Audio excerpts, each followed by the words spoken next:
Hi guys, in this video, I'll show you how to fix Nvidia app cannot optimize games on PC. So let's get started.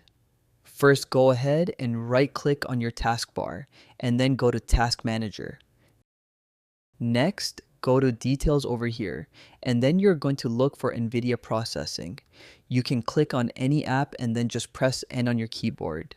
And you can find all the Nvidia processes right here. So you're going to mainly just right click on any of them and make sure to end the task. Once you have the task, is going to pop up like this, and make sure to just end the process. Once you close all of them, once you're done, once again press window button and then type percentage local app data percentage and then press enter.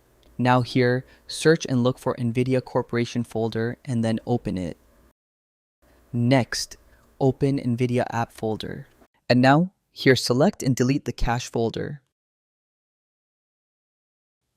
Now, you just need to restart your computer and you should be all set. And that's how to fix Nvidia app cannot optimizing games on PC.